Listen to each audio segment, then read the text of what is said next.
Hi friends, രാവിലെ എണീറ്റതും ഒരു ചായ കുടിച്ചു. അതിനുശേഷം അപ്പുറത്തെ സ്ഥലത്തിലെ കുറച്ച് ചെടികൾ ഇങ്ങോട്ടേക്ക് നിൽക്കുന്നുണ്ടായിരുന്നു. അപ്പോൾ ഞാൻ അതിനെയൊക്കെ അയർത്ത് വിട്ടു.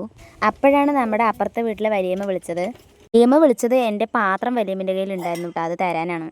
പാത്രം തന്ന ശേഷം വലിയമ്മ പറഞ്ഞു വീട്ടിലേക്ക് വരണമെന്ന്. ആ വഴി കുറച്ച് മോശമായതുകൊണ്ട് ഞാൻ പിടിച്ച് കയറ്റുകയാണ് കേട്ടോ. അത് കഴിയുമ്പോഴേക്കും ചോറായിട്ടാ. അപ്പോൾ ചോറ് ഊറ്റി കറിയൊന്നും വെച്ചിട്ടുണ്ടായിരുന്നില്ല. അപ്പോൾ കറി എന്താ വെക്കുകയെന്ന് ആലോചിച്ചപ്പോഴാണ് ഒരു ബുദ്ധി തോന്നിയത്.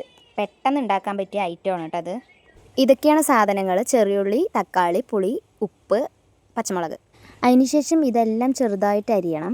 എല്ലാം ചെറുതായി അരിഞ്ഞെടുത്ത ശേഷം കുറച്ച് പച്ച വെളിച്ചെണ്ണയും കൂടി ഒഴിച്ചിട്ട് നമ്മുടെ കൈ കൊണ്ട് നിരടി എടുക്കണം കേട്ടോ. മിക്സിയിൽ അടിച്ചെടുക്കാൻ പറ്റില്ല. മിക്സിയിൽ അടിച്ചെടുത്താൽ നമുക്ക് ഇത്രയും ടേസ്റ്റ് നമുക്ക് കിട്ടില്ല. നിരടി എടുത്ത ശേഷം ഇതാണ് ഐറ്റം. കാണുമ്പോൾ തന്നെ വായിക്കൂടി വെള്ളം വരികയാണ്. നിങ്ങളും ട്രൈ ചെയ്ത് നോക്കണം. ബെസ്റ്റ് സാധനം. ചോറും ഇതും മാത്രം മതി കഴിക്കാൻ. അപ്പോൾ ഇന്നത്തെ വീഡിയോ ഇത്രയേ ഉള്ളൂ. Tata, bye bye.